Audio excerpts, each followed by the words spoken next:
Hello, j'espère que vous allez bien. Je suis ravie de vous retrouver dans un nouveau vlog qui sera, voilà, à ma sauce comme d'habitude. Vous connaissez, vlog créatif and green, donc peut-être du green, peut-être du créatif.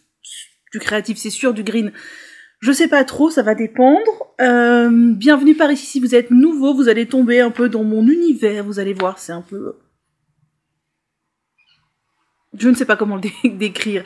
Je vous laisse décrire mon univers en commentaire si ça vous fait plaisir pour les personnes qui arriveraient par ici.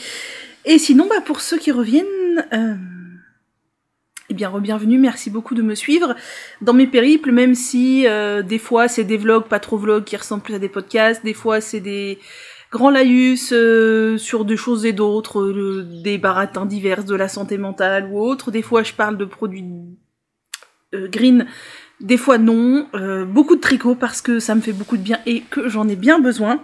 J'ai les mains excessivement rouges, je sais pas si vous allez voir, voici quand même, parce que je viens de passer un certain temps à bricoler, en fait pour tout vous dire.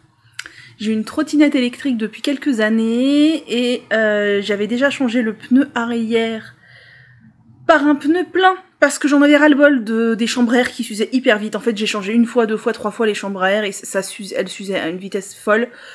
Ras-le-bol de devoir regonfler tout le temps, ras-le-bol d'être à plat, donc j'ai remplacé par un pneu plein, ça doit bien faire 1 an et demi, au moins. Et j'avais fait ça avec mon papa, chez mes parents, et là ça faisait quelques mois que ça me trottait en tête de faire le pneu avant, parce que j'en ai marre, j'étais continuellement en train de regonfler, ça se dégonflait, enfin bref, c'est pénible. La trottinette c'est un de mes moyens de locomotion, puisque je n'ai pas le permis, donc c'est hyper pratique quand... tu veux aller un peu plus loin, sans prendre les transports en commun. Alors je vais pas extrêmement loin avec, parce que je suis aussi une grosse trouillarde, mais c'est quand même super pratique. Quand t'es fatigué, que tu veux pas prendre le vélo, quand... voilà, enfin c'est hyper pratique. Bref, c'est hyper pratique, ça a révolutionné ma vie, hein, quand j'ai acheté ça il y a... Je crois que c'était en 2019 que j'ai dû l'acheter. Quelque chose comme ça. Et je repoussais le moment de changer le pneu avant à chambre à air par un pneu plein, parce que... bah c'est pas facile de changer un pneu de trottinette, surtout sur la roue avant il y a le moteur, faut pas se planter, si vous sectionnez le fil, bah voilà.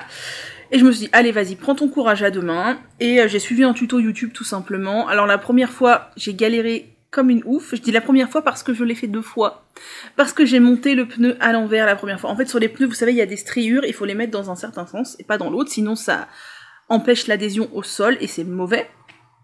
Et en fait, la première fois, j'avais retourné ma trottinette pour bricoler, et du coup, j'avais mis les trucs dans le bon sens, alignés sur la trottinette retournée, et pas sur la trottinette debout. Donc ça n'allait pas. Donc la première fois, j'en ai vraiment bavé. Franchement, j'ai fait mon sport de la semaine, j'en ai vraiment bavé. Deuxième coup, je me suis dit, je vais jamais réussir à démonter le pneu plein. Ça va être un enfer. En fait, ça s'est super bien passé, et j'ai mis 4 fois moins de temps à le remettre dans l'autre sens.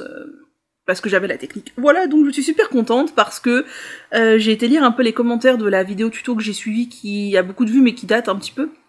Et la plupart des gens disent « Oh là là, je sais pas qui a réussi, c'est impossible, moi j'ai pas réussi, j'ai fini par mon professionnel et tout. » Et c'était que des mecs, je me dis « Ah ah, les mecs, vous savez pas changer un pneu de trottinette. » Eh bien moi, je l'ai fait et je l'ai même fait 2 fois. Ça m'a fait plaisir, voilà. Bref, je suis fière d'avoir fait ça parce que je repoussais et j'ai réussi. Maintenant reste à voir si j'ai tout bien fait comme il faut. Normalement oui. À suivre. Je porte quoi? Je porte mon ranonculus en mohair que j'ai fait l'année dernière avec un seul brin de mohair de chez Drops, la Kit Silk, mais je n'ai pas tricoté en 6 comme préconisé dans le patron, j'ai tricoté en 4 ou 4,5, je ne sais plus, c'est dans ma fiche Ravelry, et j'avais bricolé l'encolure parce que je n'ai pas fait le montage préconisé, mais je l'aime bien, à refaire, j'ai très envie de me refaire un, cette fois je suivrai le patron, et je ferai 2 fois de la dentelle comme sur mon ranonculus en biobalance. Par contre, je pense qu'un jour je vais finir par faire un trou dedans, parce que je suis continuellement en train de le replacer en tirant dessus, et je me dis qu'un jour mes doigts vont rentrer dedans, ça va faire un trou, parce que vous voyez, des fois ça monte comme ça vient là, et derrière ça fait un truc qui s'envole un peu, genre je m'envole, je sais pas si je peux vous montrer. Bon bref, j'aurais probablement coupé la séquence d'avant parce que c'était n'importe quoi, mais en fait il se déplace tout seul, et un coup il monte très haut, un coup il monte beaucoup de vent, donc derrière il rebique à fond, enfin je suis continuellement en train de le replacer parce que j'aimerais qu'il reste positionné plus ou moins comme ça tout le temps, mais ce n'est pas du tout le cas, parce qu'en plus il a des emmanchures assez larges à refaire, je ferai des emmanchures un petit peu moins larges, Voilà, mais je l'aime beaucoup parce qu'en plus pour ce genre de temps, il est parfaitement adapté, étant donné qu'en ce moment ici, le matin, il fait entre 3 et 8-9, et l'après-midi, il fait entre 10 et 20. Donc parfaitement adapté parce que moi là je commence clairement à avoir trop chaud avec les... Enfin mon pull en fingering j'en ai qu'un, c'est le Swan et ça y est j'ai trop chaud avec, donc maintenant on va passer là-dessus et mes pulls en coton mérino, et je pense qu'assez rapidement si là le temps évolue je vais passer sur mes t-shirts en tricot, et après enfin bien sûr il y a aussi les gilets maintenant que je n'ai plus, enfin j'en ai 2 et un troisième presque fini. Et voilà, c'est très cool. Ça me fait dire qu'il faut que je fasse d'autres pièces un peu légères comme ça et qu'il faut que je fasse d'autres gilets, ça tombe bien. C'est prévu. D'ailleurs, j'ai fini de rentrer, vous savez mes histoires de petits papiers là. J'ai fini de rentrer tout ce que je voulais rentrer sur Ravelry. Je vous avais dit que je faisais comme mon amie Dame Florette, c'est-à-dire que je faisais une image avec la photo du patron et la laine que j'ai prévue pour ce patron, ou si je sais exactement quelle laine je veux utiliser pour tel patron, je le fais. Et je l'ai fait pour absolument tous les patrons de mes petits papiers pour lesquels j'ai de la laine et pour lesquels j'ai envie d'acheter de la laine. Enfin, pas envie d'acheter, mais je sais avec quoi je veux le faire. Alors, la majorité, c'est la laine que j'ai. Le but, c'est pas de faire des plans sur la comète qui peuvent changer et d'acheter 12 000 laines. Mais j'ai fait, si j'en ai, par exemple, il y en a où j'ai déjà un décoloré, si c'est du jacquard, je sais quelle autre laine je veux utiliser pour le jacquard, bah j'ai fait la fiche, par exemple. Voilà. Et du coup, je me suis fait une liste des choses qu'il me manque pour faire tous ces projets. Alors ça veut pas du tout dire que je vais acheter la laine maintenant, parce qu'il y a approximativement 5, 6 ans, 7 ans de tricot dans mes... Si vous allez voir sur Ravelry, il faut descendre tout en bas puisque je les ai mis en hibernating, et vous pouvez tous les voir, et je pense qu'il y a 6 ans ou 7 ans de tricot là-dedans, donc voilà, c'est pas maintenant que je vais acheter la laine qu'il me manque, sauf si j'ai des choses où j'ai pris de la laine de mon stash que j'avais déjà, mais c'était de la laine que j'avais achetée au pif, et j'ai pas la quantité. Là, pour le coup, je vais compléter la quantité parce que surtout, c'est souvent pour de la drops. Et chez Drops, ils arrêtent des coloris. Donc je me dis, je vais compléter les quantités pour avoir la quantité pull avant que Drops n'arrête le coloris, sait-on jamais si... Voilà. Mais c'est la seule chose que je vais compléter. Et d'ailleurs, ça me fait penser que vous avez parlé de l'étoile passiflore du livre Voulez-vous ?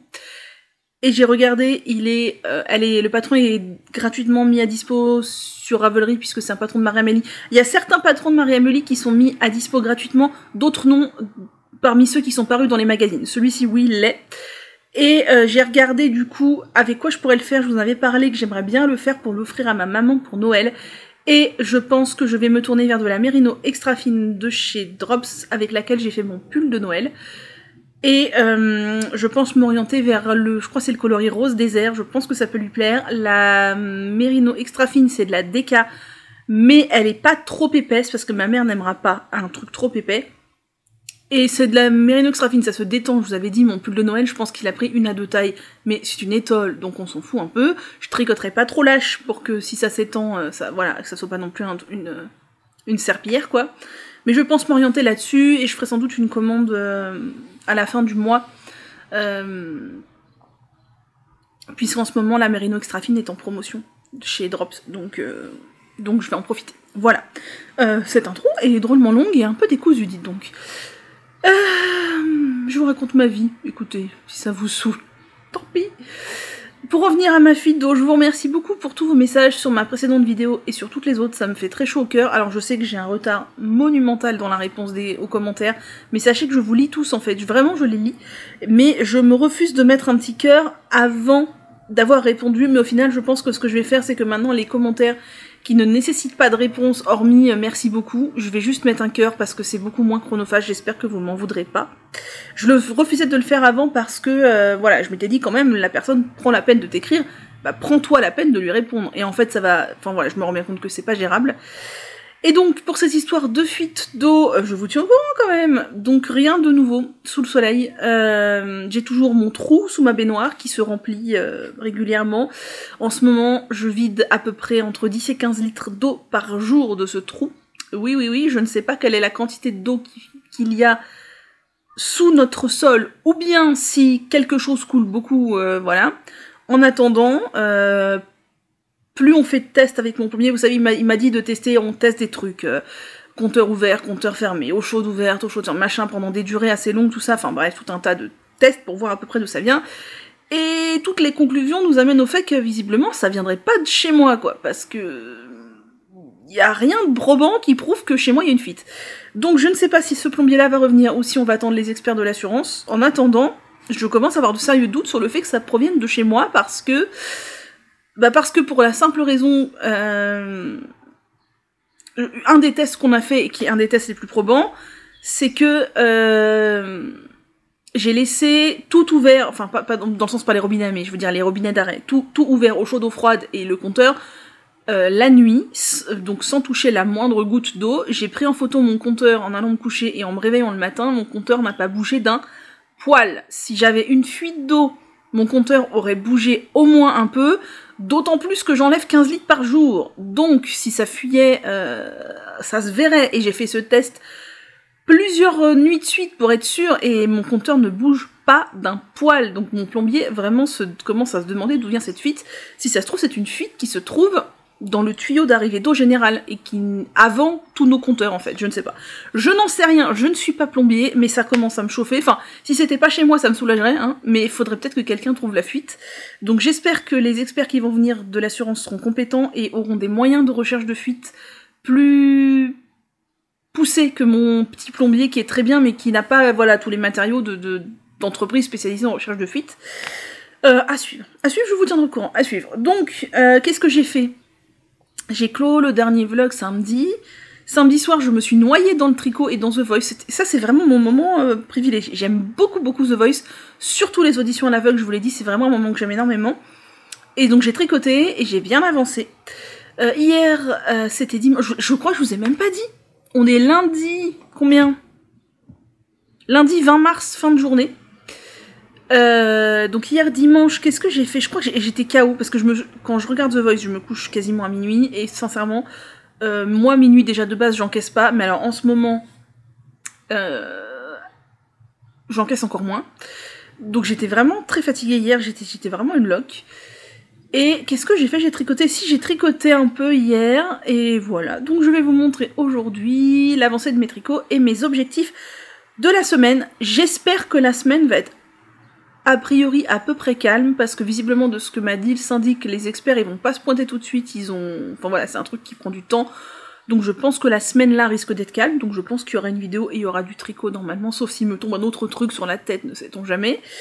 Voilà. Ah oui, je vous ai parlé la semaine dernière, c'est rigolo, de We Are Knitters et du coton égyptien. Et du bambou de chez The Yarn Lovers qui a été retransbahuté chez We Are Knitters et qui était en ligne. Et ben du coup je vous ai partagé ça sur Insta et aussi dans le truc communauté là de YouTube. C'est en promo à moins 40% jusqu'au 23 mars, donc vous n'aurez pas cette vidéo, enfin ça sera trop tard quand vous verrez cette vidéo. J'espère que ça aura pu servir à certains d'entre vous, l'info que j'ai partagée sur Instagram et dans l'onglet communauté, enfin vous avez dû le voir défiler dans votre fil d'abonnement YouTube. Voilà, c'était le bon plan. Du coup les pelotes de bambou étaient à 2 € quelque chose, et je crois que c'est ce prix-là que je les avais payés aussi en promotion chez The Yarn Lovers l'année dernière. J'en ai encore en stock, et pour vous faire un retour, du coup j'ai tricoté le top Cléo avec... et le top Lizerne. Donc, le top Cléo c'est Cécile qui tricote, et le top Lizerne c'est Yarn Flakes. Et le top Cléo je l'ai tricoté à un brin, il me semble, en aiguille 3 ou 2,75, je crois que c'était 2,75, je sais plus. Et le top Lizerne j'ai tricoté en bambou en prenant les fils en double, en 3,5 ou 4, quelque chose comme ça. Et c'est une matière que j'aime beaucoup parce qu'elle est très fluide, elle est très légère pour l'été. Après sur moi, enfin je sais pas, je pense que ça dépend de la forme du top, mais le top Cléo je l'aime beaucoup. Le top Lizerne, je trouve qu'il a tendance à énormément marquer ma forte poitrine. Comme il est très fluide, il tombe...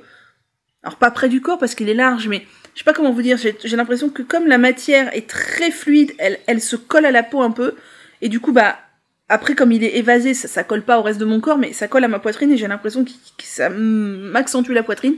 J'ai pas cette impression avec le top Cléo, donc je pense que ça dépend de la forme du tricot. Je préconise tout de même de tricoter le bambou en double, enfin celui-là, ce bambou-là en double, parce qu'il se détend beaucoup moins qu'en simple. En simple, avec mon ami Najla, on avait tricoté le top Cléo et on a toutes les deux constaté que le top a pris au moins une taille, si ce n'est 2, si ce n'est 3, au lavage et au porté. En fait, le truc, c'est que le top se détend au lavage et se détend au porté. Moi, je pense que mon top, il a pris une taille au lavage, puis une taille au porté. Il faut savoir que le bambou vaut mieux tricoter près du corps parce que ça va se détendre dans tous les cas. Mon top lizerne que j'ai tricoté en bambou double, j'ai beaucoup moins eu ce truc-là. Je crois que j'avais tricoté volontairement une taille en dessous. Et là, il est à la taille parfaite. Donc il a bougé un peu, mais vraiment beaucoup moins. Et au porté, il ne bouge pas. Il faudrait juste que je le rallonge un peu cette année parce que je l'ai fait trop court. Donc si j'ai le courage, je déferai l'icord de fin et je le rallongerai. Mais voilà, moi franchement c'est une fibre d'été que je vous recommande, que j'aime bien. Alors malheureusement quand vous verrez cette vidéo, ce sera plus en promo. J'espère que vous avez pu en profiter. Je vous avais mis aussi mon code de parrainage qui vous donne 10 € de réduc. Je vous en ai déjà parlé plein de fois, je peux en reparler, mais voilà, c'est assez avantageux si c'est la première commande sur le site. Là, tout est dans la barre d'infos, le code, tout ça. Voilà, voilà. Et du coup, moi j'en ai profité pour faire une commande chez We Are Knitters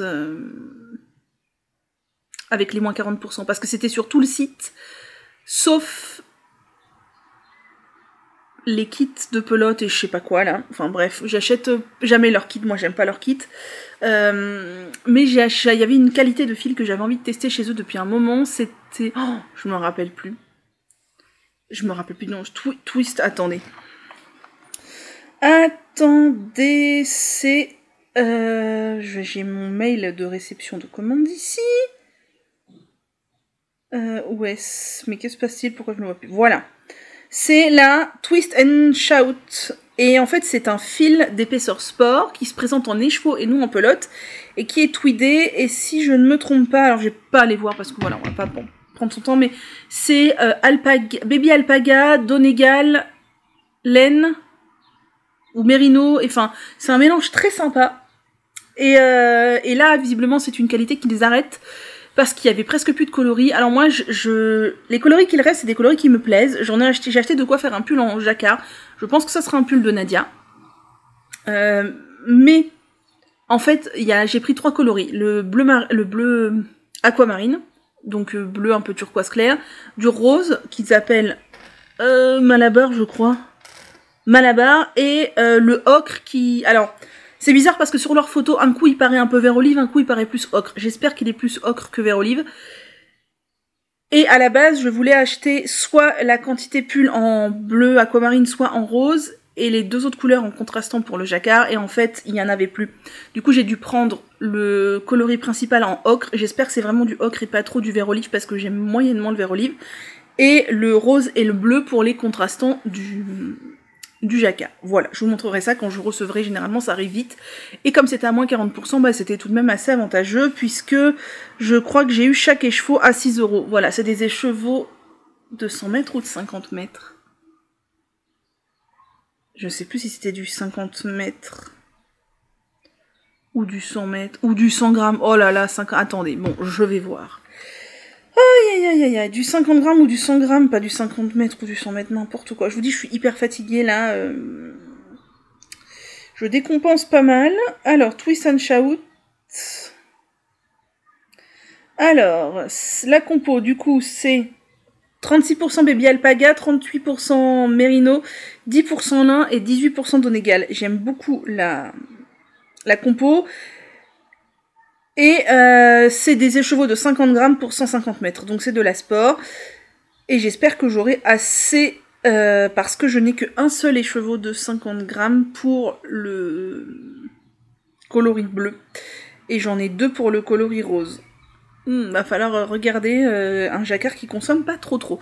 Voilà, je vous en reparlerai. Et du coup, j'ai eu les chevaux de 50 grammes à 8 €. Voilà, ça reste une laine assez onéreuse, mais la compo, elle est quand même assez classe. Donc voilà, bref, j'ai beaucoup parlé en 19 minutes, ça va pas du tout. Si je démarre comme ça aujourd'hui, ça va pas du tout. Tricot, objectif de la semaine. Premier objectif, finir mon gilet RISP, où il y a toujours une montagne de tricot ici. D'ailleurs, il faut que j'ai commencé à faire une pile de tricots que je voudrais laver. Ce que je fais, c'est que moi, je les lave à la main en les faisant tremper dans une bassine. Ensuite, je les sors à la machine. Et j'étends, vous savez, sur mon truc à multi-étage, là, en toile, là, je sais pas quoi, spécial pour étendre le linge.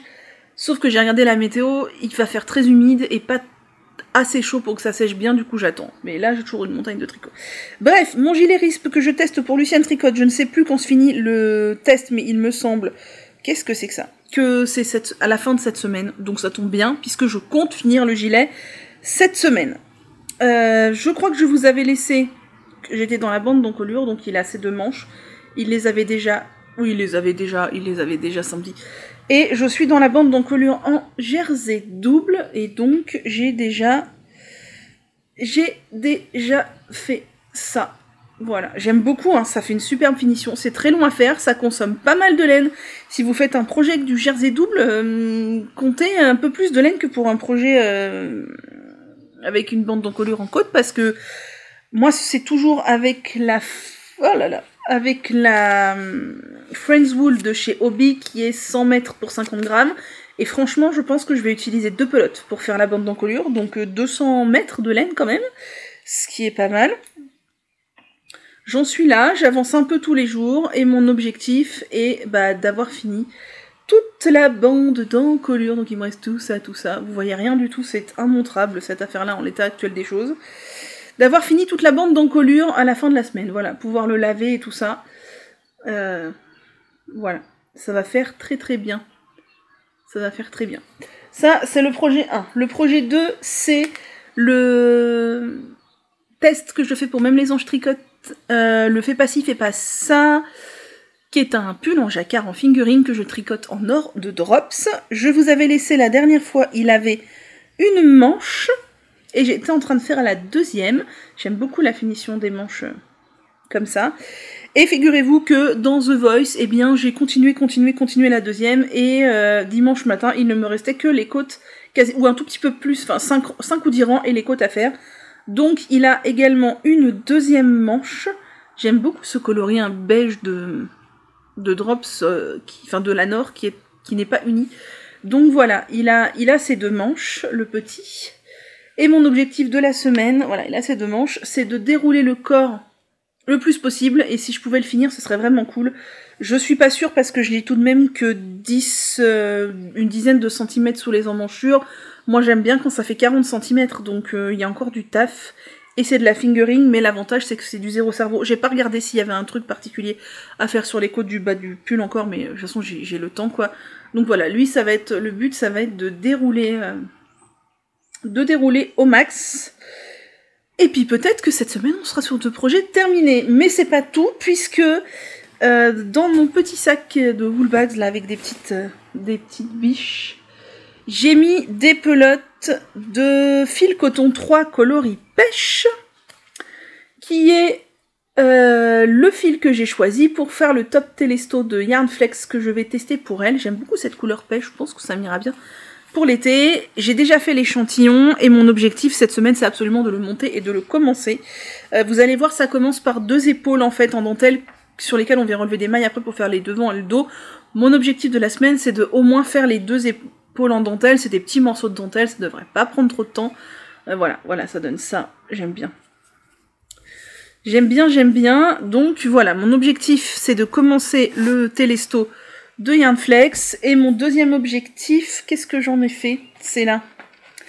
J'ai mis mes pelotes dans ce sac que j'avais eu dans une box du fil à retordre. Pour mon deuxième test de top, je vous dis pas encore ce que c'est tant que j'ai pas démarré. Mon but c'est de faire au moins l'échantillon cette semaine, voire de démarrer, et comme ça, si je pouvais cette semaine finir les 2 gros projets, la semaine prochaine et la semaine d'après, je me concentre à fond sur les 2 tops. Même il faudra encore une semaine de plus. C'est pour mai les 2 tops, début mai. Et après, j'ai fait la liste de tout ce que je voudrais faire. Je vais essayer de ne plus m'engager sur d'autres tests. Je dis ça, mais je sais que c'est jamais gagné. Sauf si Lucienne Tricotte se met à sortir des tops qui me font chavirer. Voilà, je ne garantis rien, mais bref. Je vais essayer de finir donc les 2 grosses pièces, les 2 tops. Et après, je me suis fait une liste de ce que j'aimerais faire pour moi d'ici juillet. Je pense que c'est un peu trop ambitieux, mais voilà. Entre de nouveaux castones et des fins de projet en cours, ce que j'aimerais... Qu'est-ce que j'ai fait? 3 colonnes. C'était quoi les 3 colonnes? Ah, c'était les envies de caston, les projets en cours que je voudrais terminer, et les cadeaux qu'il faut que je fasse. Et il faut absolument que je démarre mes cadeaux, puisque je suis très en retard sur le planning cadeau que je m'étais fait. Donc voilà, mon truc c'est que je vais essayer là de finir mes 4 tests. Il y en a 2 qui sont bientôt finis, 2 qui sont des tops, donc ça devrait aller plus vite.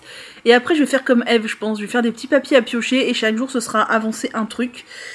Voilà. Voilà. Et après, les tests, je vais essayer de résister au fait d'en monter d'autres. Je ne garantis rien en fonction de ce qu'Elise va sortir comme patron. Mais ce qui est sûr, c'est que là, je pense que je ne me lancerai plus sur des tests de pull ou quoi. Là on arrive en avril. Moi, maintenant, je ne teste que des tops. Voilà. De toute façon, vous savez que moi, généralement, je teste au printemps-été. Et après, généralement, en automne-hiver, je ne teste pas. Et je me remets à tester au printemps-été. Voilà. Je me rends compte que j'adore tester, mais que ça empiète beaucoup sur mes projets personnels. Donc, voilà. Voilà, beaucoup trop parlé pour aujourd'hui. Je ne sais pas quand je reviens, peut-être mercredi pour faire un point, ou alors si d'ici là... Non, j'aurais pas fini de projet d'ici mercredi, puisque... Non, c'est sûr. Voilà, bon, écoutez, ma foi, c'est tout pour aujourd'hui. Je reviens plus tard, je ne sais pas quand, et je vous dis, eh bien, à tout de suite. Hello, on est mercredi, je ne sais pas combien... mercredi 22 mars, je vous retrouve pour le petit point de milieu de semaine. On va surtout parler des patrons et des vidéos que j'ai regardées. Niveau fuite d'eau, toujours pas de rien de nouveau, j'ai vu personne, j'ai eu contact avec personne, si ce n'est que j'ai continué à sortir l'eau que je voyais sortir par ma piscine, et j'ai vu un autre endroit où c'était bien humide dans ma salle de bain toujours, enfin tout près de la piscine en vérité, donc j'ai communiqué ça au plombier, mais je n'ai pas eu de ces nouvelles, donc je suppose qu'il est occupé par autre chose. Affaire à suivre, ça me stresse pas mal de voir ça tout le temps en continu chez moi, mais... qu'est-ce que vous voulez que j'y fasse? Je porte mon Rockity de Tanis Lavallée et je l'adore. Je l'ai ressorti aujourd'hui, figurez-vous, parce que tout à l'heure j'avais mon ranonculus en biobalance et j'ai fait une tache d'huile dessus en mettant de l'huile sur mes cheveux. Du coup là, il est sur mon balcon avec de la terre de sommière à l'endroit de la micro-tache d'huile. Elle est toute petite, elle fait la taille d'un ongle, la tache d'huile, donc j'ai mis de la terre de sommière. Je vais laisser poser quelques heures et normalement, si la magie opère, la terre de sommière aura absorbé toute l'huile et j'aurai plus qu'à secouer le pull. Et il y aura plus d'huile, ce qui ne m'empêchera pas de le laver, mais en fait j'ai pas prévu de laver des tricots dans l'immédiat. Parce que comme je vous dis, ils ont prévu beaucoup de pluie cette semaine, donc ça va pas sécher, donc je vais attendre encore un peu avant de laver des tricots. D'ailleurs, vous voyez pas, si vous voyez un peu là, ça c'est mon ranonculus en mohair, il y a d'autres pulls en dessous, c'est tous les pulls s'entassent. En fait, les pulls que je mets en ce moment, le soir je les enlève. Je les aère, je vous l'ai dit, pendant que je prends ma douche sur mon balcon, je les mets sur un cintre. Donc en gros, si je ne les oublie pas, parce que ça m'arrive, ils aèrent entre une demi-heure et une heure en fonction de ce que je fais après, je les rentre et en fait je les pose là, parce que c'est potentiellement des ouvrages que je pourrais remettre le lendemain. Donc je les range pas. Voilà, d'autant plus que j'ai entendu un bruit hier chez moi, et en fait c'est la tringle, la barre de portant dans mon dressing qui s'est cassée, peut-être elle tenait plus très bien. Je vais la remplacer, mais donc en attendant, dans une partie de mon armoire dressing, j'ai tous les cintres empilés les uns sur les autres parce que ça s'est cassé la tronche en fait. Donc moins j'ouvre l'armoire, mieux je me porte, chaque chose en son temps. Donc ce merveilleux Rockity de Tanis Lavallée, j'ai de quoi en faire d'autres et je veux en faire d'autres. Parce qu'il est absolument fabuleux. Il est absolument fabuleux. Peut-être que je ferai la taille en dessous pour le prochain. Alors là, j'ai mis un débardeur en dessous. Parce que déjà ce matin j'avais mon ranonculus et parce que parce qu'il fait pas encore hyper chaud. Là il fait quand même pas froid, donc là vous voyez il fait 20 chez moi, bien entendu j'ai plus de chauffage, il fait bon, enfin je veux dire j'ai pas froid du tout comme ça, mais le matin c'est quand même un peu frais. J'ai même vu que la semaine prochaine on va avoir 0 le matin, ça me va très bien. Donc c'est un t-shirt col V, j'ai l'intention d'en refaire d'autres, j'ai de quoi en refaire d'autres, et j'ai même l'intention d'en refaire des manches longues pour avoir des pulls, parce que franchement un pull comme ça claque, et c'est tout à fait le truc de mi-saison parfait. Je trouve que les raglans sont peut-être un tout petit peu trop vers l'arrière, vous voyez, moi mon bras aurait tendance à être comme ça, mais peut-être qu'en faisant la taille en dessous, ça se placerait mieux, je sais pas. Enfin non mais j'aime bien, j'aime beaucoup. J'ai fait ça en fil Othello pour le coloris, comme ça, c'est un fil qui n'existe plus, donc vous ne pourrez pas le retrouver autrement qu'en testache. J'aime bien la ligne de raglan. Je peux le porter sans débardeur, avec un... Alors pas sans rien, moi vous savez que je suis adepte du no-bras. Là par exemple j'ai pas de soutif, j'ai juste un débardeur. Sans rien, non, c'est un peu tendu, mais avec une brassière ou un bandeau ou un soutif couleur chair, franchement ça passe nickel. Et la Le mohair, c'est de Lucky Silk de chez Drops et je l'aime énormément. À cela près que je n'aime pas le bas. Je sais pas si vous allez voir. Voilà, c'est un i-cord et ça fait des trucs chelous comme ça. J'aime pas du tout. C'est un i-cord. Et c'est marrant parce que je regardais la vidéo de Azam2 et l'autre tricot hier. Et elle disait qu'en bas de la Cumulus Blues, elle aimait pas du tout l'i-cord qui faisait que ça faisait hyper large. Et attends, je vous montre un peu. Voilà, c'est mon cas. Donc, ça m'énerve, vraiment. Moi, je suis pas du genre à rentrer mes pulls dans mes pantalons parce que j'ai un ventre beaucoup trop gros et je trouve que ça accentue encore plus le ventre. Si à cet endroit-là, je rentre un truc, j'ai l'impression que ça veut dire « Regardez mon ventre comme il est gros ». Donc, non. Mais par contre, je pense que je vais défaire l'i-cord. Là, j'avais fait l'i-cord avec les 2 laines. Je vais défaire l'i-cord. J'ai encore de Lucky Silk. Alors, comme ça, on dirait pas que c'est la même couleur. Mais en fait, si, hein, c'est la 04. C'est la 04. J'ai vérifié sur Ravelry, c'est bien ça. Ça, c'est le coloris numéro 4 de Lucky Silk. Et ça, c'est... Et j'ai tricoté que la 4 de Lucky Silk. De toute façon, au pire, c'est que pour les côtes. C'est pas la mort. Je vais défaire l'i-cord. Je vais refaire des côtes. Et je pense que je vais les faire en prenant deux brins. Donc, double fil. Mais avec une petite taille d'aiguille pour avoir des côtes bien serrées qui viennent me resserrer un peu le truc nuageux en haut. Enfin, moi, c'est ce que j'aime bien. Donc, voilà. Je pense pas que je ferai de grande diminution comme j'ai tendance à faire dans à peu près tous mes pulls et tops, etc. Parce que j'aime bien quand ça resserre à la taille. Je vous dis, vu que moi, j'ai pas de taille, si en plus ça part en évasé, ça fait encore plus tonneau, quoi. Donc, voilà. Je pense que je vais faire ça prochainement. Je pense que je vais faire ça prochainement, je vais me motiver, je vais monter des aiguilles. Alors peut-être que je ferai pas ça en un jour, mais au moins couper l'i-cord, remonter les aiguilles, les mailles. Je pense que je vais faire ça prochainement parce que quand je le mets, ça m'énerve l'i-cord. Et franchement, refaire des côtes, ça va pas être très long. Je ne ferai pas un rabat tubulaire à l'aiguille, je ne pense pas. D'ailleurs, je suis même pas sûre que je ferai des côtes 1-1, je ferai peut-être des côtes 2-2. Alors, quoi que des côtes 1-1, c'est joli, hein, mais peut-être 1-1 et pas un torse. Oui, en mohair, pas un torse. La Othello, j'en ai plus du tout. Je suis allée au bout du bout de mes 3 pelotes, je crois que j'avais. Je crois que j'ai utilisé 2 pelotes de mohair, 3 pelotes de Othello. J'en ai plus du tout. Et du mohair, j'en ai encore. Moi, je crois que j'ai utilisé 2 pelotes de mohair, 3 de Othello. Bref, j'ai l'intention de le refaire, mais peut-être que je leur ferai la taille en dessous. Alors, j'aime bien son aisance, là. Mais il a quand même pas mal d'aisance. Je ne sais pas. Bref, assez parlé de ça. Donc, je vous disais que j'ai taché mon ranonculus en m'attachant les cheveux, parce qu'en fait, je voulais les porter détachés aujourd'hui. Enfin, en fait, non, ils étaient attachés avec une pince vite fait depuis ce matin, parce que je faisais du ménage, mes trucs de fuite de compagnie. Et pour la vidéo, je me suis dit, allez, je vais les détacher. Et en fait, je me suis rendu compte qu'ils étaient dans un état de sécheresse, mais alors, ça faisait longtemps que je les avais pas eu comme ça. Mes cheveux sont de nature sèche, tout le temps. Mais alors là, ils étaient ternes, ils étaient rêches, ils étaient secs, c'était vraiment horrible. Du coup, j'ai mis au moins 6 pompes du sérum Aquilia, ça leur a fait beaucoup de bien, et je me suis dit je vais leur faire une tresse pour les protéger, et je sais que la tresse, comme ça vient lisser les écailles dans le sens des... Enfin, comme ça vient lisser les cheveux dans le sens des écailles, voilà, c'est ça que je voulais dire, ça lisse la fibre. Moi, quand je fais une tresse et que je la porte toute la journée ou toute la nuit, ou 24 heures ou 48 heures, quand je défais mes cheveux, ils sont hyper doux, hyper brillants, hyper lisses, parce que, voilà, ça a contenu les cheveux, ça a empêché aux écailles de s'ouvrir, à l'humidité de s'absorber dans l'air ambiant, etc. Et ça leur fait beaucoup de bien. Donc j'ai mis du sérum Aquilia, j'ai fait ma tresse, et par-dessus j'ai remis un peu d'huile, alors pas du sérum Aquilia parce qu'il est quand même assez onéreux, assez précieux, j'ai remis un peu d'huile de brocoli par-dessus la tresse pour protéger un peu tous les petits cheveux qui sortent.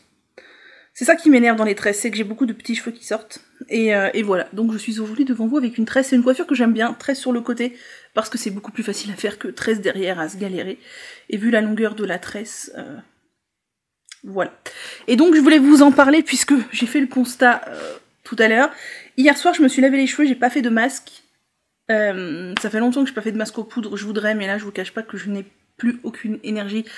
J'ai même pas l'espace mental libre pour les trucs. Là, vous voyez, il est 15h, ça fait à peu près 2 heures que je me dis que je vais filmer cette séquence. Et en fait, j'ai papillonné à droite, à gauche, j'ai nettoyé un peu le salle de bain, et machin, et après, ah oui, j'ai recherché la pelote de ça. Ah oui, et tiens, ah, j'ai occupé les cheveux, ah tiens, le renoncle, ah machin, et... j'ai l'impression de plus savoir où j'habite, où je vis, où ce que je fais. Enfin, c'est horrible d'être dans cet état-là. Bref, donc je me suis dit, je vais me laver les cheveux, comme j'ai pas fait de masque, et j'avais pas de bain d'huile, j'avais rien, avec un petit shampoing doux. Donc j'ai ressorti un nouveau No Poo de chez Alepia. Vous savez que c'est un shampoing que j'aime beaucoup. J'avais déjà utilisé celui aux 7 huiles que j'avais énormément aimé, puis j'avais utilisé celui à la nigelle que j'avais bien aimé, un peu moins que sur 7 huiles mais j'avais bien aimé, et là j'avais acheté celui à l'argile rose, parce que j'avais envie de tous les tester en vrai. Alors le No Put chez Alepia, je dis toujours faut faire attention, la compo est super clean, il est super bien, mais c'est de la saponification à froid. Donc ça ne convient pas à tous les types de cheveux, il y a des types de cheveux qui ressortent cireux un peu après ce type de shampoing, ce qui n'est pas du tout mon cas, moi ça me lave très bien les cheveux, ils ne ressortent pas cireux. Par contre là, les longueurs, je les ai pas frottées ni rien, je ne frotte jamais les longueurs de mes cheveux, je frotte le cuir chevelu et je fais descendre la mousse sur les longueurs, c'est tout. Eh bien je pense que c'est la faute de ce shampoing, parce que j'ai fait shampoing après shampoing pourtant, mais alors l'après shampoing ça leur a pas suffi. Hein. Voilà, c'est ce produit-là.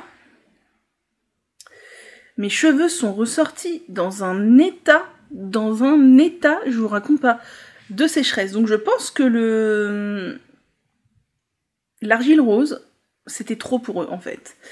C'était trop. Donc c'est pas un mauvais shampoing pour autant, je pense que par contre il pourrait laver un bain d'huile visiblement, vu la sécheresse dans laquelle est ressorti mes cheveux. Ils appellent ça no poo, puisque ça veut dire no shampoo, parce qu'il n'y a pas de tensioactif, puisque c'est de la saponification à froid en fait. À l'intérieur on a de l'eau, de l'huile d'olive donc saponifiée, de la glycérine, de l'argile, et 2 autres ingrédients qui servent à la saponification à froid, et c'est tout en fait, c'est très composition ultra minimaliste, j'aime beaucoup, mais bon, lui je saurais qu'il décape un peu la tête, donc je ferai attention. Voilà, c'était le petit point cheveux. Le petit point tricot, donc avec ce tricot, franchement on dirait pas la même couleur, mais je vous jure, hein, j'ai cherché, c'est bien la même couleur, la couleur 4. La couleur 404, c'est ça, la couleur 04. Bon, je vous montre pas les avancées des autres tricots, de toute façon il n'y a pas d'avancée miraculeuse, et voilà. Par contre, hier j'ai monté le début du top Telesto que je teste pour rien de flex, il serait temps. Bon, c'est pour début mai, mais quand même, ça fait longtemps que le test, ça doit faire 1 mois que le test est commencé. Et je vous ai dit que ça commençait par 2 bandes de dentelle sur les épaules. Alors, heureusement que je teste la version top et pas la version pull, parce que la dentelle, elle est quand même assez demandante, et ça me saoulerait de la faire sur toutes les manches. Après, peut-être que c'est parce que je tricote en coton et que du coup c'est moins fluide, il y a des bubbles, c'est moins fluide en coton qu'en laine. Mais voilà, je suis contente de faire la version top. Donc là, il me reste 5-6 rangs pour finir la première épaule. Je vais faire l'échantillon du deuxième top que je dois tester. Puis je ferai la deuxième épaule. Comme ça, cette semaine, mon objectif c'est au moins d'avoir fait les 2 épaules. Et après, il faudra relever des mailles pour démarrer le corps. Et c'est un col V, faire un peu, donc je suppose, j'ai pas lu, le dos, demi-devant et rejoindre en rond. Ça, ce sera mon objectif de la semaine prochaine, de rejoindre en rond, et après, bah, ça sera du zéro cerveau, même si il y a 2 options dans le top, il y a l'option droit et il y a l'option évasé. Je pense que je vais opter pour l'option évasé, et le faire assez long, de telle manière à me faire une sorte un peu de tunique qui m'arriverait genre mi-fesse quoi, voilà. Je tricote ça en fil coton 3 de chez Fil d'Art, dans le coloris pêche, qui est un petit coloris que j'aime ma foi beaucoup. L'avantage c'est qu'il existe encore, et que je pense que je vais manquer de pelote, donc je rachèterai une pelote.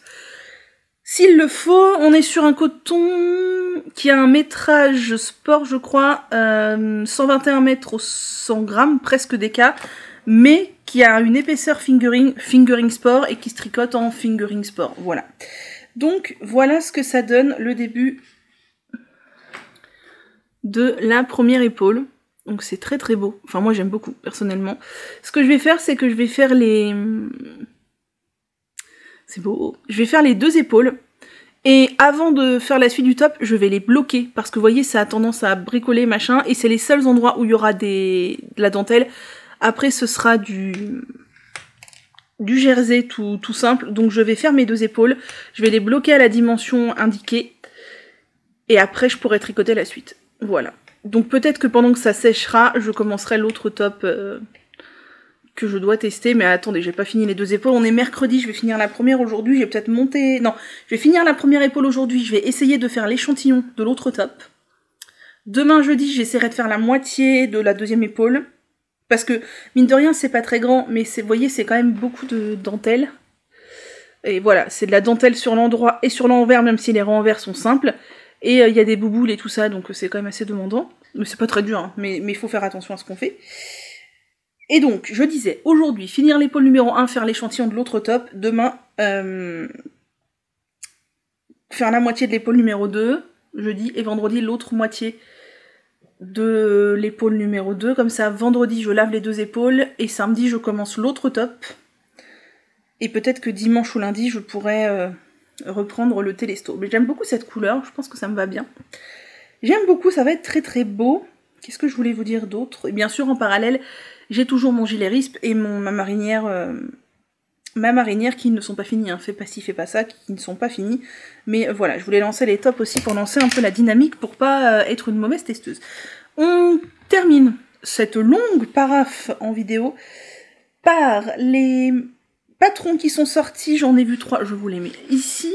Il y a le gilet Palace d'Atelier Émilie, donc Émilie Louise, qui est sorti, que je trouve très joli. Alors c'est pas du tout mon style parce que je ne suis pas fan du tout des cols. C'est un gilet avec un petit col un peu... un mix entre col Claudine, col un peu froufrou. Enfin, c'est pas du tout mon style. Ça me rappelle en fait les cols... ça me rappelle les chemisiers à col rond que ma mère me mettait quand j'étais toute petite, qui donnaient un air de petite fille modèle. Et c'est pas des très bons souvenirs. Donc non, j'aime pas ce genre de col, mais je pense qu'il aura du succès. Et il est tricoté tout en mohair, je crois. Il y a Mademoiselle Petroni qui a sorti le gilet Perséphone, qui est un cache-cœur, qui est assez joli. J'aime bien, mais je ne le ferai pas parce que elle le porte fermé, et je pense que maintenir ce truc-là en jolie forme, ça doit être un enfer. À mon avis, sans boutons, sans pression, sans rien, ça doit être un... Je sais pas si elle a mis des pressions ou des boutons ou quoi, ça doit être un enfer, parce que c'est le genre de truc où les pans arrêtent pas de tomber et où ça finit par être très moche, mais comme ça, il est très beau. Et il y a Julie Hainaut, Lolipelote, qui a sorti sa paire de chaussettes en collaboration avec la Madeleine, qui sont les chaussettes Daisy, qui sont de jolies chaussettes mêlant texture et dentelle. Donc bravo Julie, ce patron est très réussi. Ensuite, au niveau des vidéos, alors attendez, je me rapproche parce que comme ça je peux vous les mettre là, et moi je ne me suis pas coupée. J'en ai regardé pas mal depuis que j'ai monté la vidéo de la semaine dernière, c'était samedi matin. J'ai regardé le vlog numéro 5 de Lolipelote et c'était très très chouette. Comme d'hab, Julie, très nature peinture, elle me fait rire, elle tricote bien, voilà, rien à redire, des bisous Julie. J'ai regardé Elodie qui a tricoté, détricoté, détricoté, retricoté, détricoté son test pour Marie-Christine Lévesque. Ah, je crois que je serai au bout de ma vie, moi. Je crois que je serai au bout de ma vie. Mais elle est persévérante et franchement, ça va être trop beau. Voilà, donc des bisous Elodie. J'ai regardé le vlog 6 de Mathilde et c'était super chouette. Son pull marceau est vraiment très sympa. Sa paire de chaussettes avec la petite torsade, elle est très sympa aussi. Et le test qu'elle fait pour je ne sais plus qui, pour Sarah Blo, je crois, Sarah Blo Design, est vraiment très sympa aussi. Donc encore un très bon moment en compagnie de Mathilde. Je te fais des bisous. J'ai regardé Lauriane, le vlog 61 de l'eau demoiselle, comme d'hab. Lauriane, c'est toujours ultra inspirant parce qu'elle va hyper vite. En fait, il y a des gens que je regarde et je me suis fait la réflexion hier. Je regardais des gens en tricot et tout, et je voyais des gens qui bossent, qui ont des enfants, et qui viennent tous les jours filmer, ou du moins tous les 2 jours, et qui montrent leur avancée. Et je me dis, mais mon Dieu, ils avancent hyper vite. Je me dis, mais comment font-ils? Alors, il y a l'option du fait qu'ils tricotent probablement très vite. Lauriane tricote probablement très vite au niveau du geste, de la mécanique. Mais je pense que ces gens aussi ont moins de trous noirs comme moi. Je me suis rendu compte que des fois, je scrolle sur mon téléphone, et comme beaucoup de gens, je me rends pas compte du temps qui passe, et il se passe une demi-heure. Genre hier, c'était hier soir, j'ai mis un truc au four, j'ai mis la minuterie, 15 minutes. Je me suis dit, je vais regarder un truc sur Instagram, et après, je ferai autre chose. Le four a sonné, je me dis, mais non, mais j'ai mis 5 minutes la minuterie, je me suis trompée. Ah bah non, ça faisait 15 minutes que je scrollais sur Instagram. Typiquement, voilà. Donc je pense que moi, je n'optimise pas mon temps de tricot non plus. Alors après, le but, c'est pas de tricoter le plus possible pour faire le plus de rentabilité possible, mais des fois, je suis frustrée quand je vois des gens qui ont sur le papier moins de temps libre que moi, réussir à tricoter beaucoup plus. Je me dis, mais comment ils font? Donc voilà, Lauriane tricote très très vite, c'est très sympa tout ce qu'elle tricote, j'ai beaucoup aimé comme d'habitude. Un petit coucou si par hasard tu passais par là. Et j'ai regardé, alors je vous mets qu'une seule image, mais je me suis fait une orgie de Azamtou, Hello Tricot. Je n'avais jamais regardé ses vidéos, je crois. Alors ça faisait 1 an qu'elle n'en avait pas fait, et je crois qu'avant je n'avais jamais regardé. Là, elle s'y est remise en faisant 2 podcasts, je crois, et 3 vlogs. J'ai regardé le podcast numéro 1, le vlog numéro 1 et le vlog numéro 2, et j'ai adoré. C'était vraiment très sympa, donc je te fais un coucou Azamtou, si par hasard tu passais par là. Je vous conseille d'aller voir sa chaîne, c'était vraiment ultra sympa. J'aime sa dynamique, elle est un peu speed, elle est un peu comme moi, un peu Speedy Gonzalez. Elle est aussi nature peinture, elle tricote toutes sortes de laine, elle est passionnée, on sent quand elle parle qu'elle est passionnée. Enfin voilà, j'aime beaucoup, j'ai vraiment passé un très très bon moment. Et Azamtou fait partie des gens dont je me demande comment elle fait pour avancer si vite, parce que genre elle vient nous voir le lendemain, j'ai monté ça, j'en suis à la séparation des manches. Mais comment est-ce possible? Puis le surlendemain, j'ai monté ça. Alors, Azamtou, elle est très déculpabilisante. Vous m'avez dit que j'étais déculpabilisante parce que j'ai beaucoup d'encours. Elle est pire que moi, parce que je pense que moi, j'ai une dizaine d'encours. Elle a dit qu'elle allait jusqu'à 20 des fois. J'ai de la marge encore. En tout cas, j'ai beaucoup aimé. Il me reste un podcast et un vlog à regarder. Et ouais, c'était vraiment très chouette. Donc si par hasard, Azamtou, tu passais par là, je t'embrasse. Je passe de très très bons moments en ta compagnie et tes tricots sont très inspirants. D'ailleurs, ta Cumulus Blues en violette que tu as défaite, il faut absolument que je cherche quel est ce coloris de chez Kid Silk parce que je trouve ça canon. J'ai regardé l'épisode 10 de mon amie Swanny Moon. Alors Swanny, j'avais pas eu le temps de regarder son épisode d'avant, je crois, mais j'ai regardé celui-ci et c'était très sympa. Et alors elle s'est mise à la teinture, allez voir. Elle fait de très très jolies choses et elle a tricoté le pull Molly de Loli Pelote. Pas du tout. De Loli l'a fait, n'importe quoi. Et la couleur, mon Dieu, elle m'a donné envie d'un pull corail. La couleur est sublime. Des bisous Swanny. Et j'ai regardé, oui ça ne s'arrête jamais, en ce moment j'ai besoin de me changer les idées en regardant des podcasts tricot. Et puis en ce moment j'ai plus du tout envie de regarder la télé normale, donc entre les infos, les actualités et tout, ça me mine beaucoup le moral. Donc quand je branche la télé, c'est pour brancher des podcasts. J'ai regardé le carnet créatif numéro 12 d'Eve et c'était aussi excessivement chouette. Comme d'habitude avec Eve, je passe de très très bons moments. J'ai beaucoup aimé. J'ai beaucoup aimé. Son pull d'une, il est absolument canon. Son top fioré. Mon Dieu, il faut que je fasse le mien cet été parce que je suis fan de la forme et tout, puis son dégradé sublime. Là j'ai très envie de violet en ce moment. J'ai très très envie de violet. Donc voilà, c'est dit. Mais non, des bisous Eve si tu passes par là, c'était vraiment très chouette aussi. J'ai regardé, non parce que ce n'est pas fini, j'ai regardé le podcast 43 de Lucie Kumquat. Déjà félicitations Lucie d'avoir réussi les écrits d'admissibilité à l'agrég, bravo, parce que c'est vraiment dur. Bon courage pour les oraux, je te fais des bisous si tu passes par là, et c'était très sympa aussi. Alors elle a du courage Lucie, elle tricote des samples pour des designers. Franchement moi je crois que j'aurais pas la motive de tricoter un tricot qui sera pas pour moi après, ou qui sera pas un cadeau, qui sera juste un objet d'exposition, quoi. Mais en tout cas, très bon moment aussi. Oula, qu'est-ce que j'ai fait? J'ai regardé l'épisode de je ne sais pas combien, puisque ce n'est pas écrit sur ma miniature, de MJ, Margeva. Et pareil, j'ai passé un très très très bon moment avec Margeva, qui tricote du violet aussi sublime, même si en ce moment, je crois pas qu'elle tricote du violet. Je sais plus attendez, j'ai regardé ça hier soir, je crois. Je sais même plus ce qu'elle tricote. Qu'est-ce qu'elle nous montre? Pareil, MJ fait partie des gens qui tricotent excessivement vite, alors qu'elle a une famille nombreuse et tout. Enfin, je suis impressionnée. Des bisous MJ si tu passes par là, et plein de courage. Pour les aléas de santé mentale, je ne connais que trop bien. Donc voilà, très bon moment aussi. Et pour finir, j'ai regardé le podcast 22 de Lysandre, et c'était là aussi encore une fois très très bien. C'était un podcast vlog, et j'ai passé un très très bon moment. Pareil, Lysandre, elle tricote à une vitesse... je n'ai pas de mots. Alors Lysandre elle a pas d'enfant, mais bon elle a un job quand même. Elle tricote à une vitesse. Alors elle fait des petites tailles, ok, mais et elle m'a donné très très très envie de faire un pull rose framboise là. Elle est en train de faire un 13 KO rose framboise. Mon Dieu cette couleur. Mon Dieu cette couleur, je veux la même. Voilà, vous l'aurez compris en ce moment, rose violet là, c'est très très dans mes couleurs. Et d'ailleurs, en parlant de vitesse de tricot, j'ai regardé un bout d'une des vidéos de Magdalena, Triple L de Mag, qui refait de temps en temps des vidéos tricot, et elle disait qu'elle fait en moyenne 3 grosses pièces par mois. Mon Dieu, comment fait-elle? Alors certes, elle tricote une petite taille, mais visiblement elle a un boulot extrêmement prenant au niveau quantité horaire. Elle a des enfants. Je ne sais pas comment elle fait. J'aimerais bien à tous ces gens connaître leur vitesse de tricot. Genre on leur donne le corps d'un pull en jersey et on voit combien de mailles ils font en 5 minutes ou je sais pas. Je suis impressionnée. Voilà, je suis impressionnée et des fois je me dis que moi je tricote comme un escargot alors que pourtant j'ai pas l'impression de tricoter comme un escargot. Je sais que c'est pas une course, mais c'est vrai que des fois j'aimerais voir mes projets avancer un peu plus vite parce que j'ai envie d'en faire beaucoup. Et en plus, comme je fais une grande taille, autant vous dire que la circonférence des trucs elle a plus de mailles que ceux qui font du S. Hein.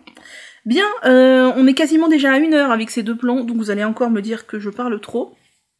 On est mercredi, je pense qu'on se retrouvera uniquement samedi pour faire le bilan de ce que j'aurais tricoté cette semaine avec normalement un ouvrage terminé, je l'espère fort, et normalement 2 autres ouvrages peut-être commencés, à voir.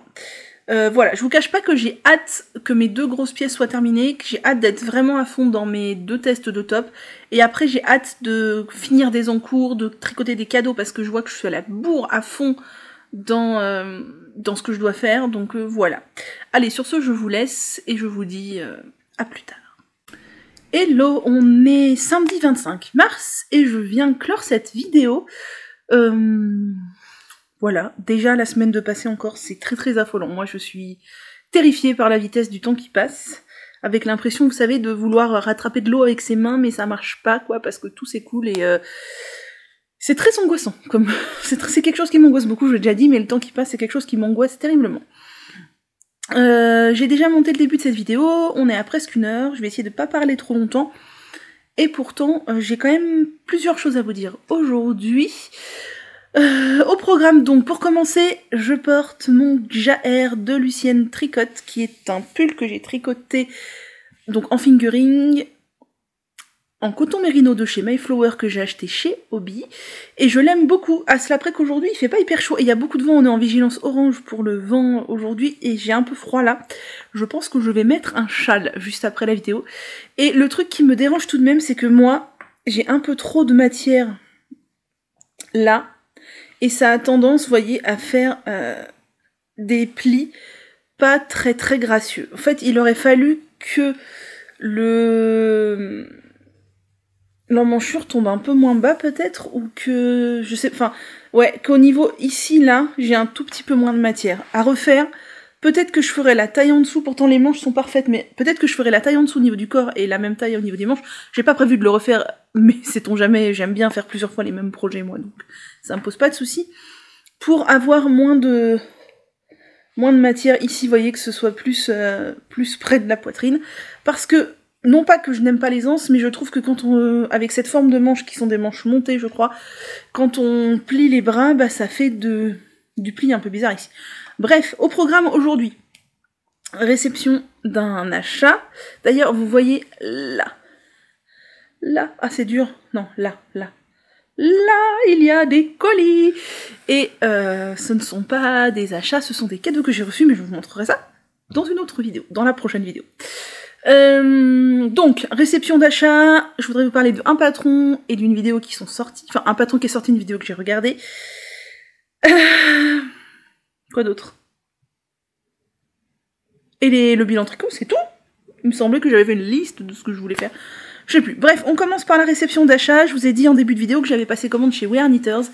Et j'ai déjà reçu, c'est incroyable, j'ai déjà reçu ma commande. Je ne suis pas déçue, je vous avais dit qu'ils avaient fait moins 40% sur une grosse partie de leur site. J'en ai profité pour prendre une qualité de laine que je voulais tester, qui est la The Twist and Shout Yarn, qui est une laine composée de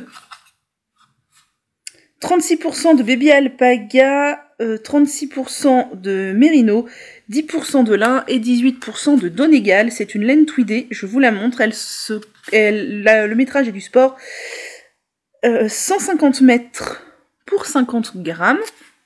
Ça, c'est le coloris ocre. Ocre, oui, c'est ça. C'est une laine tweedée. J'aime bien le fait qu'elle soit tweedée. Alors, elle a l'air très molle. On a pourtant que 36% d'alpaga. Je trouve qu'elle a l'air très molle. Elle est très douce. Elle est très douce. J'ai un peu peur du rendu. Alors, c'est de la sport un peu épaisse. Oh, ouais, non, c'est de la sport. Elle est twisté en 2 brins seulement. Oui, c'est ça, 2 brins twistés. Donc à mon avis, ça peut assez facilement boulocher. Je vous avais dit que je l'avais pris dans l'optique de faire un pull en jacquard. Je me suis décidée sur quel pull en jacquard je vais faire. Je vous en parle juste après. Ça, ce sera ma couleur principale pour la simple raison que c'était les dernières quantités en fait de leur laine. Et il ne restait de la quantité pour faire un pull que dans cette couleur-là. Alors, je ne sais pas trop quoi penser de cette couleur-là. Ocre, dans l'idée, j'aime bien, mais là, c'est de l'ocre qui tire vers le vert. J'aime un peu moins. Après, c'est tweedé, tout ça, il y a l'air d'avoir un petit peu de nuance. Ça tire quand même vers le vert olive, je sais pas trop... Bon, c'est pas une couleur qui donne facilement bonne mine, quoi, je sais pas ce que vous en pensez, mais ce n'est pas cette couleur qui sera vers mon visage, ce sont les 2 coloris contrastants du jacquard qui seront principalement vers mon visage, et je pense que du coup, ça peut passer... Vous voyez, je me verrai pas avec un pull intégralement dans cette couleur, non, c'est pas du tout mes couleurs. Par contre, pour contraster, j'ai acheté ces 2 écheveaux-là, donc ça, c'est le coloris aquamarine. Il n'en restait plus qu'un seul écheveau, donc je l'ai pris, et c'est très bien. La quantité convient pour le projet dont je vais vous parler juste après. Et ça, c'est le coloris Bubblegum. Lui, j'en ai 2 écheveaux. Il n'en restait d'ailleurs plus que 2, donc voilà, j'aime bien. Et ce que ça donne, les 3 ensemble, alors attendez, tac, tac, tac. Voilà, donc je trouve que ça rend bien. Et vous voyez, vers mon visage, ce sera plutôt comme ça. Donc je trouve que ça passe. Je trouve que le rose et le bleu viennent ensoleiller, égayer un petit peu ce ocre olive qui est plutôt terne et pas vraiment dans les couleurs que je tricote, mais j'avais envie de tester cette qualité. C'est vrai que c'est pas nécessairement cette couleur-là vers laquelle je me serais tournée de prime abord, mais en même temps ça change, j'ai pas de vêtements de cette couleur-là. Je ne sais pas ce que vous en pensez, mais je pense voilà que les 2 couleurs-là vont vraiment rehausser la 3e. Et donc j'ai prévu de tricoter, je vous mets une photo là, le pull Clarisse de Nadia Crétin les chaînes avec comme coloris principal celle-ci. Et comme dans la photo, je pense, le rose à la place du rose-violet et le bleu à la place du bleu. Et ça pourrait faire très joli. Alors, quand vais-je le tricoter, on ne sait pas. Mais je suis très contente d'avoir ces laines, elles sont très douces. Et je me dis qu'un jacquard tweedé, bah ma foi, ça peut rendre bien parce que les tweeds, ils sont sympas tout de même. Voilà, c'était pour le petit point achat. Ensuite, le petit point patron et vidéo. J'ai vu que Suzanne Sommer a sorti un pull qui est sympa, qui est original puisqu'il a l'air de se tricoter en point mousse, mais en vertical et pas en horizontal. C'est le pull Baseline, et Suzanne Sommer, elle a souvent des constructions assez rigolotes. Je n'ai jamais tricoté rien d'elle, je crois, mais elle a des très belles pièces. Donc, puis elle a toujours des couleurs très fun, très gaies, très bonne humeur et tout, donc c'est sympa. Ensuite, je suis encore coiffée n'importe comment. Des fois, quand je monte la vidéo, je me rends compte... Ah, le focus se fait derrière pour changer. Je pourrais bloquer le focus sur moi, je vous l'ai déjà dit, mais... ça veut dire que je ne peux plus vous faire de mise au point sur des détails de tricot ou autre, et ça m'ennuie un peu. Faut juste que je fasse gaffe que le point reste là. Bref, qu'est-ce que je disais ? Je n'ai jamais rien tricoté de Suzanne Sommer, mais elle a des très belles pièces. Et la vidéo que j'ai regardée depuis la dernière fois que je vous ai parlé de vidéo, c'est le podcast numéro 26 de Hello Nails & Co. Elodie, qui est une personne que j'aime beaucoup, je t'embrasse si tu passes par là, qui nous parlait de ses tricots, et je me dois déjà de parler d'Elodie parce qu'elle le mérite, et parce que j'aime beaucoup son contenu, et encore plus parce que je suis en colère. Je suis en colère parce que dans cette vidéo, Elodie démarre par parler un petit peu d'elle, mais vraiment pas longtemps, quoi, en disant qu'en ce moment, elle est plutôt dans une phase down, où elle a pas trop le moral. Et c'est tout à son honneur d'en parler, enfin je veux dire chacun fait ce qu'il veut, voilà. Et elle s'est pris des réflexions désagréables en commentaire. Et ça, je trouve ça absolument intolérable. Intolérable parce que je comprends pas en fait comment on peut se permettre de faire ça. C'est-à-dire que elle dit pas, elle se lamente pas pendant 1 heure, elle étale pas sa vie privée, elle dit juste pendant 3 minutes au début de la vidéo, elle explique pourquoi elle est pas revenue précédemment et le pourquoi du comment c'est tout, c'est-à-dire que voilà, et je me demande si vous aviez un collègue, un voisin qui vous disait la même chose sur la même durée, est-ce que vous vous permetteriez de vous lui dire tu me saoules, on va te faire voir ailleurs. Non, personne se permettrait de faire ça. Et je trouve ça absolument intolérable. D'autant plus que si elle nous racontait, je sais pas, j'ai un cancer, je me suis cassé la jambe, machin, tout le monde serait aux petits soins dans les commentaires en lui disant « Oh là là, ma pauvre, bon rétablissement. Ah, mais on parle de santé mentale, alors, oh là là, le focus. Alors, tout de suite, on parle de santé mentale, donc, oh bah c'est pas légitime, hein, écoute, arrête de te plaindre un peu. » C'est insupportable. C'est insupportable, c'est-à-dire que la santé mentale, c'est excessivement important, aussi important, si ce n'est plus, que la santé physique, au moins aussi important. Il faut arrêter, parce que vous vous rendez pas compte du mal que vous faites à décrédibiliser comme ça les gens qui osent ouvrir la parole sur la santé mentale, parce que putain, mais il est temps, quoi, de la débloquer, cette putain de parole sur la santé mentale. Il est temps, il est grand temps, en fait, je veux dire, enfin, je suppose que les gens qui lui ont mis des commentaires désagréables sont partis d'ici depuis longtemps, étant donné que moi je parle de santé mentale, je revendique parler de santé mentale, et je pense qu'il est de notoriété publique de parler de santé mentale, parce que, punaise, mais c'est quand même le mal du siècle, quoi, et si vous n'avez jamais souffert de problèmes de santé mentale, vous avez beaucoup de chance. Vous avez beaucoup de chance, parce que c'est un fléau, et c'est un fléau qui est bien plus intrusif et bien plus pervers que certaines maladies physiques. Je dis pas que je ne décrédibilise pas du tout ceux qui sont malades physiquement, mais par exemple quand, je sais pas moi, je me suis fait une entorse à la cheville, on sait rien, une entorse à la cheville, on est d'accord, hein. J'avais mal, j'ai pris des antidouleurs, c'est passé. La douleur mentale, il y a rien qui l'a fait passer, et généralement la douleur elle est là beaucoup plus longtemps que certains maux physiques. Alors il y a des maux physiques qui sont là tout le temps, qui sont chroniques et tout, hein. Clairement loin de moi l'idée de minimiser, mais je veux dire c'est que la souffrance mentale, je pense que tant qu'on n'a pas expérimenté, on sait pas ce que c'est, et on ne sait pas à quel point c'est invasif, et à quel point ça vous ruine le quotidien. Et donc se permettre de dire à quelqu'un moi je suis là pour parler tricot, tu me saoules, mais c'est faire preuve d'une telle condescendance, d'un tel manque de savoir-être, de savoir-vivre, et d'un tel manque d'empathie, mais bon sang, on est à l'époque, vous vous rendez compte, dans l'époque dans laquelle on vit, à quel point elle est difficile, à quel point le monde est en train de se transformer en un monde difficile. S'il y a bien un truc dont on a besoin, c'est de l'empathie et de la compassion, punaise. Ça m'énerve, et je vais clore sur le fait que si quelqu'un parle de quelque chose, ou une manière d'être de quelqu'un, ou quoi, vous énerve, vous titille, vous froisse, vous agace, demandez-vous pourquoi. Généralement, c'est que ça vient réveiller quelque chose en vous. L'autre a toujours un effet miroir sur vous. Si vous êtes admiratif, si vous êtes neutre, s'il y a toujours un effet miroir. Alors, évidemment, si vous allez voir une vidéo de quelqu'un qui parle de manière factuelle d'un sujet qui ne vous intéresse pas, j'en sais rien, la Formule 1, évidemment que là, vous partez parce que le sujet ne vous intéresse pas. Mais si la manière globale de la personne, et quand elle aborde des sujets qui concernent tout le monde, à savoir la santé, si ça vous titille, si ça vous agace, si ça vous questionne, si ça vous met mal à l'aise, c'est que ça vient faire écho en vous, que ça vient titiller quelque chose de sensible, et donc il faut se poser les bonnes questions, au lieu de déverser votre masque de « je ne veux rien voir, c'est l'autre le problème », demandez-vous plutôt pourquoi ça vient titiller ça chez vous. Voilà. C'est un exercice très intéressant, j'essaye de le faire régulièrement quand je me sens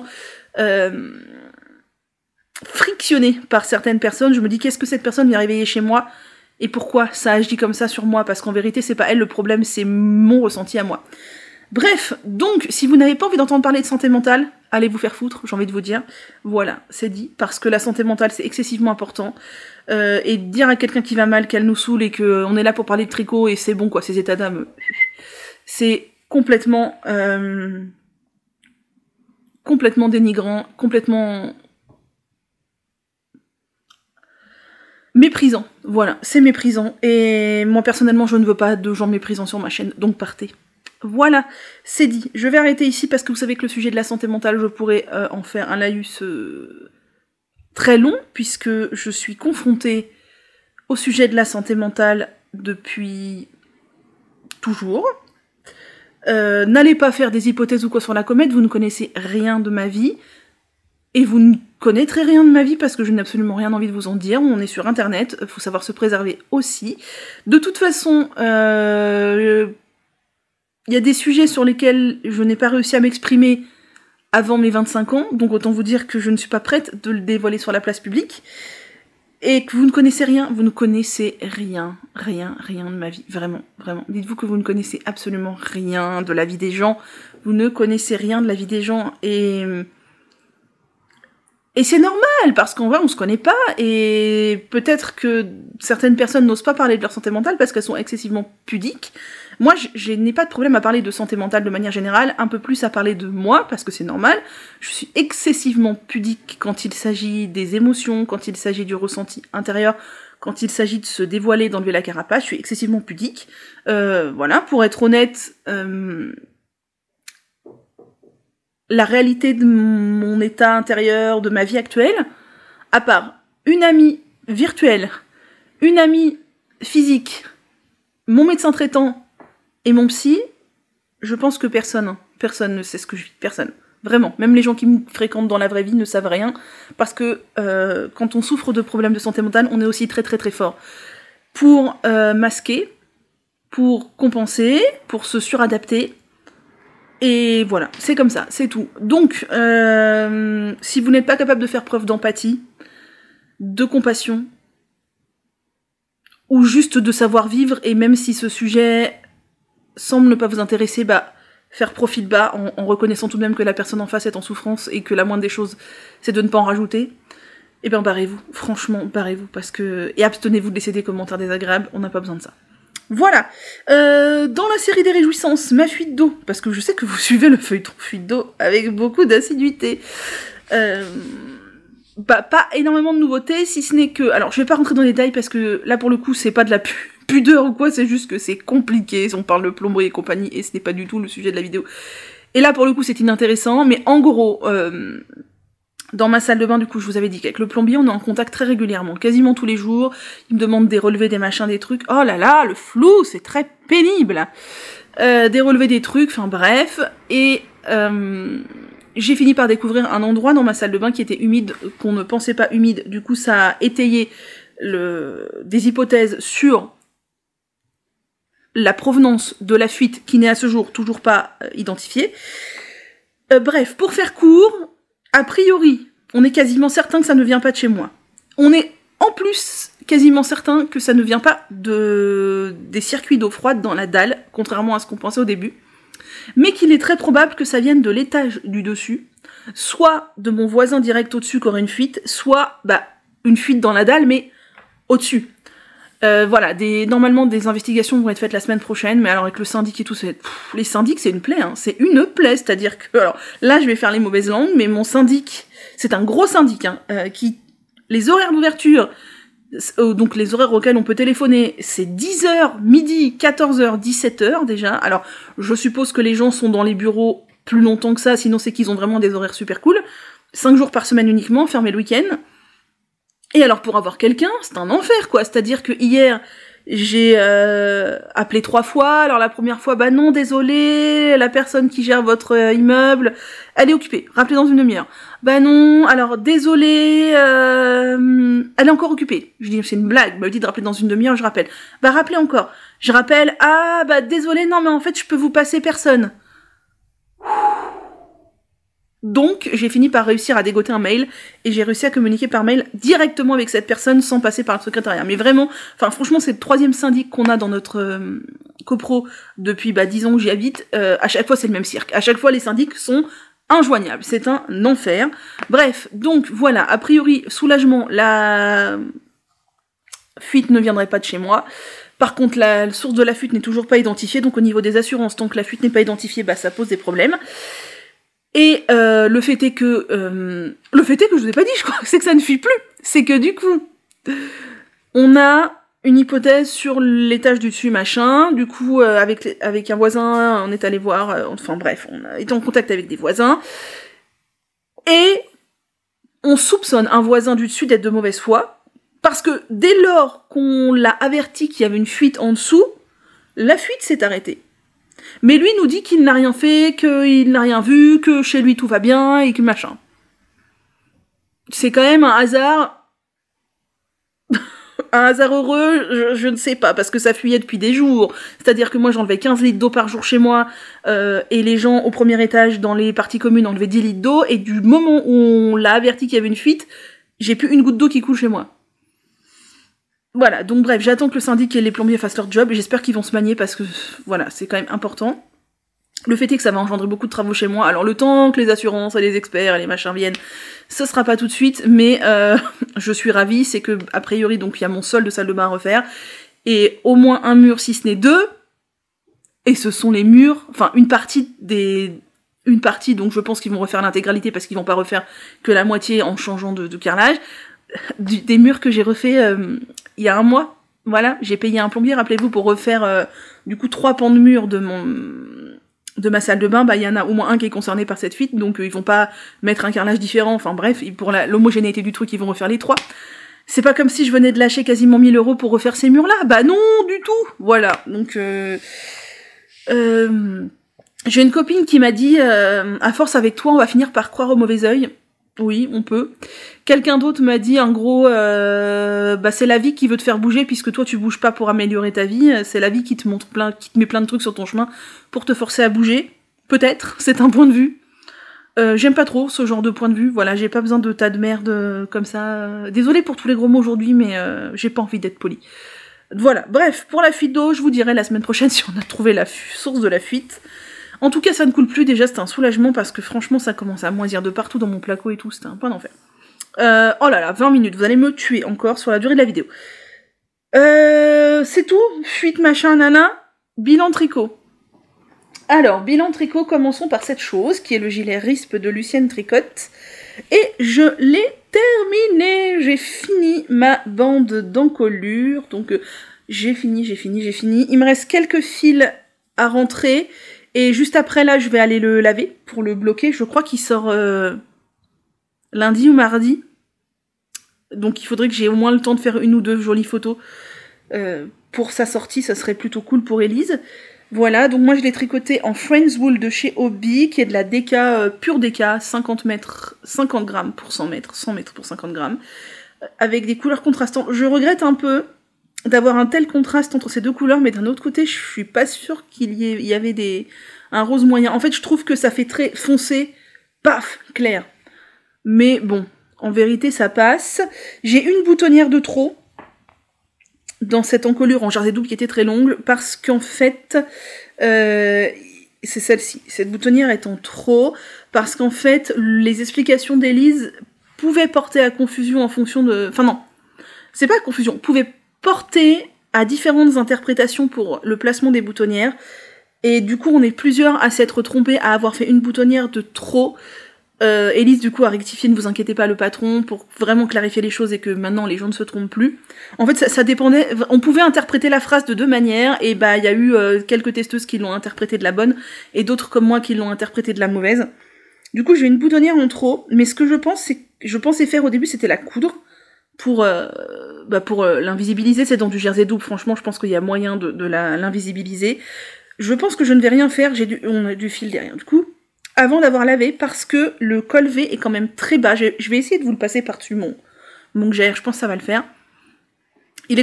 L'encolure est quand même très basse, et je sais pas si finalement j'aimerais pas avoir un bouton plus haut pour fermer un petit peu plus haut, même si ça casserait un tout petit peu le col V. Alors attendez, je vous l'essaye. Il est assez large au niveau du corps, les emmanchures sont assez basses, donc clairement, moi je pense que c'est un gilet que je ne pourrais pas mettre sous un manteau. D'un autre côté, je ne porte pas de manteau, hormis en hiver, et je ne mets jamais de pull sous mes manteaux, parce que sinon, ça s'appelle bibendum, et ça s'appelle je meurs de chaud. Vous allez me dire, elle est folle. Oui, non, jamais de la vie. Hein. Si je sors avec mon manteau d'hiver, je sors avec mon pull dans mon sac, et en t-shirt sous le manteau d'hiver. Jamais je sors avec un pull sous mon manteau d'hiver. Ou sinon, je sors en pull sans manteau. Voilà, bref. Bon, c'est pas terrible sous mon Gjaer. Vraiment, on voit... Alors là, pour le coup, sous le Gjaer, vu que ça fit les manches sont assez près du corps, vous voyez que les emmanchures sont basses, puisqu'elles sont là. Et mon bras, il est là, quoi. Ouais, c'est pas terrible. Hein. Sur le Gjaer, c'est pas terrible. Mais c'est pas grave. Vous voyez, en gros, la forme du truc. Et alors, le bouton que... Donc au niveau de la longueur, il est bien, puis de toute façon, il va se mettre au blocage. Il est un peu là. Ah oui, les emmanchures sont un peu basses. Peut-être que je suis pas hyper fan des emmanchures si basses. Je ne sais pas. En tout cas, voilà. Cette boutonnière-là, elle est en trop. Mais je sais pas si je vais pas la laisser, en fait, parce que fermer jusqu'ici, ça pourrait être cool aussi. Donc, ce que je vais faire, c'est que je vais le laver. Et je verrai après lavage si je supprime ou pas cette boutonnière en trop. Voilà, bon sachez que si vous voulez le faire, elle l'avait dit, hein, les emmanchures sont basses et le corps est assez large et les manches plutôt fitées. Mais pour le coup, je trouve que ça peut faire une sorte de veste de mi-saison assez sympa puisque c'est de la DK quand même. Et ouais. Après voilà, ouais, les raglans sont, vous voyez mes raglans sont grands, les emmanchures sont assez basses. Après vous pouvez adapter et faire moins de raglans si vous voulez. Enfin, faut adapter le nombre de mailles. Faut monter plus de mailles sous les manches après, mais enfin bref, vous pouvez adapter. Voilà. Encore une pièce de fini, et pour les boutons, du coup, j'ai choisi des boutons alors, je vais dire en bois. Ils sont pas en bois, ils sont en plastique, imitation bois. J'en ai 2 couleurs, c'est les mêmes boutons. Alors, j'ai demandé à ma maman ce qu'elle en pensait. En fait, j'ai ces 2 couleurs-là. Faut que je me dépêche, là, il est 25 minutes, il faut que ce soit fini dans 5 minutes. Oh là là là là, j'ai ces 2 couleurs-là de boutons. Moi, j'étais partie sur les foncés, j'ai demandé à ma maman, je lui avais montré en visio, elle m'avait dit qu'elle partirait sur les clairs, et au final, quand elle est venue l'autre jour à la maison, je lui ai montré les boutons, et elle m'a dit qu'effectivement, les clairs, ça faisait trop écho aux rayures, alors que le foncé, c'était plus neutre et qu'elle trouvait ça mieux. Je pense, moi, partir sur le foncé, ouais, c'est vraiment du... Enfin, je pense pas que ce soit du bois. J'en sais rien. J'en sais rien, en tout cas, voilà, je verrai si je mets les clairs ou les foncés. Je pense partir sur les foncés parce que je trouve que les clairs, ça fait trop criard par rapport aux rayures. On verra. Mon objectif du jour là, c'est de rentrer les derniers fils et de le mettre à plat pour qu'il sèche et essayer de... Oh là là, il sera pas sec demain. Je suis pas sûre d'avoir le temps de faire des photos avant sa sortie. C'est pas grave.